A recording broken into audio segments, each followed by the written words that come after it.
pessoal. Nós somos o Soteroprosa e estamos aqui para bater um papo sobre La Casa de Papel. Meu nome é Sara Ferraz, eu sou psicóloga e terapeuta cognitivo-comportamental. Olá, pessoal. Eu sou Alan Rangel, graduado em Ciências Sociais, doutor em Ciências Sociais, e vamos discutir sobre a Casa de Papel e o mundo real, na ficção e o mundo real. Olá, galera. Meu nome é Jaqueline, eu sou estudante de letras e hoje a gente vai falar sobre La Casa de Papel e o mundo real. Então, gente, o que que vocês veem, né, aspectos assim semelhantes na série e no mundo real que a gente vive, né? Falem um pouquinho aí da visão de vocês. Assim, de modo geral, né, eu tinha escrito até um texto no Soteroprosa sobre a Casa de Papel, abordando um pouco da quarta temporada, mas trouxe vários elementos aí que podem ser pensados em toda a série, né, não só, obviamente, nessa última temporada. Então, eu trouxe uma discussão sobre as características pessoais, né, as personalidades de cada indivíduo ali, né, inserido, muito rapidamente, mas eu trabalhei muito a questão da filosofia que tem por trás da série e como isso tem um impacto ali na parte emotiva, né, das pessoas, ou seja, os telespectadores aderem a uma certa visão de mundo ali que, por exemplo, o próprio professor ele adota, né, a ideia de que o capitalismo tem vários problemas, que os estados têm vários problemas, né? E também abordo essa coisa do La Casa de Papel, dos personagens, né, os mascarados de Dali, como eu chamo. Eles influenciaram o ativismo político, né, contra o Estado, contra os bancos, né, contra até as instituições ali do capitalismo, o mundo afora, né? Você vê que vários protestos tem pessoas usando o uniforme, né, usando a máscara e lutando lutando a favor de determinados direitos, a favor do meio ambiente, contra a corrupção, né, ou seja, contra algumas medidas que são consideradas muitas vezes autoritárias, né, e governos que têm se comportado de forma bastante autoritária, populista, né? Por aí. Eu acho que Eu, tá. diga. Essa questão, né, que você trouxe da máscara tem muito a ver com a simbologia, né, que a La Casa de Papel é, faz o espectador se identificar, porque tem esse ideal, né, da máscara, da música, das próprias cores ali que estão inseridas no filme ou no seriado. E isso é um fator que chama a atenção do público e também que traz um movimento, né, para a vida, assim, de pensar em colocar isso em prática, né, esses ideais de revolução. Com certeza, né? O ser humano, ele busca muito estar inserido em grupos, em essa identificação, né? Inclusive, psicologia das massas, né? Fala muito sobre isso. Então, um dos grandes sucessos, um dos pontos para o grande sucesso aí da série, com certeza, é essa identificação com o uniforme, com a música, se torna um hino, né? Um ideal, a questão de a resistência, né? De encontro a algo. E eu penso que também tem muito a ver, assim, o sucesso com a identificação com os personagens, as personalidades ali, né? De cada personagem, a pessoa mais impulsiva, a pessoa mais comedida, o mais inseguro, né? Então, assim, as pessoas se enxergam ali, né? Defeitos, potencialidades, enfim. O que é interessante também é que eles são considerados os vilões da série, né? Eles conseguem criar, o diretor, enfim, os produtores conseguiram criar uma simpatia do público com os chamados vilões, né? Ou anti-heróis, né?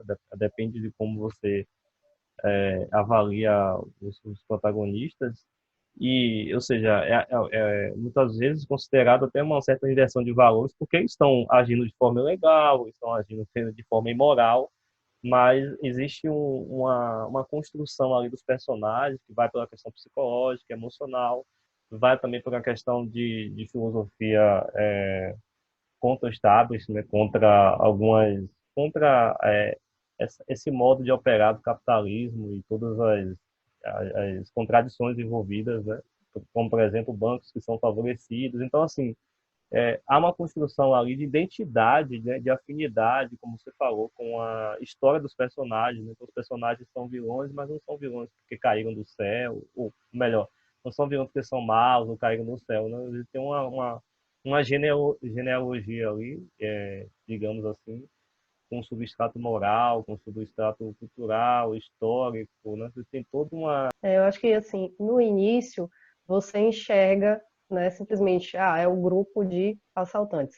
Mas aí, né, cada um vai destrinchando, mostrando como é, né, a série vai mostrando como é cada um deles, e aí acho que a pessoa esquece um pouco essa questão em si do assaltante, né, da questão moral, começa a adentrar mesmo nas personalidades e se identificar com a história de cada um, com o que está acontecendo ali, com a dinâmica das personalidades deles também, né? Porque, de certa forma, por exemplo, o professor vira um líder ali, né? De todos. E de alguns personagens até ganha um quê de pai, né? Então, essas coisas, esses detalhes que vão chamando a atenção do telespectador, que vão atrelando o emocional, como você falou, Rangel, do telespectador com cada personalidade ali e com que cada um vai se identificar, né? Algum personagem vai ser o seu favorito, então vai ter alguma identificação de personalidade ali. E essa própria questão de identificação, para além das individualidades, perpassa também por causas maiores, né, que estão na sociedade atualmente, né? Que essa questão mesmo das pautas feministas, pensando na própria construção da série, a narração da série é uma personagem feminina, tem todo ali um conflito desde as primeiras temporadas, né, com o Berlim, que é um conflito que passa por essa questão do machismo, passa por essa questão que é um homem que tem também um ideal fascista ali nele, de violência, de perversidade ao extremo. E até que ponto, né, ele pode ser comprado hoje na nossa sociedade, até que ponto ele pode não ser comprado pela nossa sociedade, e ao mesmo tempo outros personagens que orbitam contra isso, né, como a Tóquio, a Nairobi, que lutam, né, por causas feministas, e outros enredos que a série vai propondo ao longo das temporadas, né? Traz corrupção policial, mostra que às vezes o próprio lado da lei que é considerado, né, que deveria proteger, não é o lado que protege, e faz isso de uma maneira muito sutil e até irônica também, né? Então isso abarca o público, né? Isso abarca a atenção do público também. Bom, então, interessante isso já que você apontou, porque a gente está falando muito do grupo dos assaltantes, mas também tem o grupo dos policiais, né? Dos negociadores, e que você começa a ver ali as fraquezas também deles, um outro lado, né? Então, falando um pouco assim mais de Raquel, por exemplo, né? Que no início você vê ali como uma pessoa totalmente segura e naquela disputa ali com o professor, mas depois vai se desvelando outras coisas, né? Outras questões emocionais, enfim, que também vão capturando o telespectador. Então, os dois lados, dos assaltantes e dos policiais, e de certos deslizes também da polícia, como você está dizendo. Tem algo que nos liga em muitos aspectos um com o outro, né? E também a curiosidade constante que a gente fica, né? A série tem essa tensão e curiosidade o tempo inteiro. E isso vai provocando a continuidade de assistir os episódios mesmo e de tentar descobrir quem são essas pessoas, né? Então sempre fica esse mistério, sempre fica algo por vir, né? E isso que é bastante interessante também no sentido de pensar em La Casa de Papel, no enredo dela, né? Pensar de como esse enredo captura o público, né? É.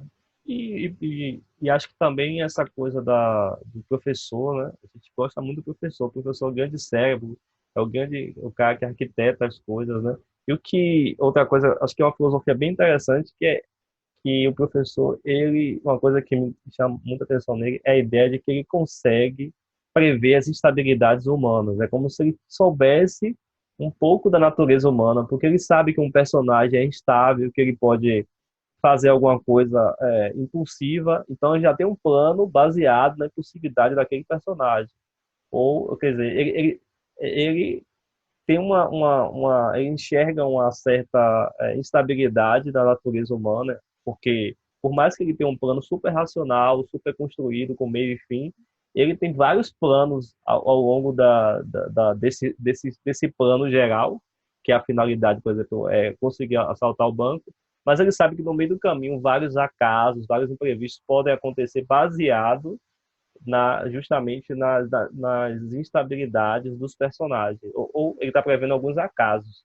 E ele mesmo acabou caindo em certos acasos que ele não esperava, né? Ele se apaixonou, ele passou por situações que ele não esperava.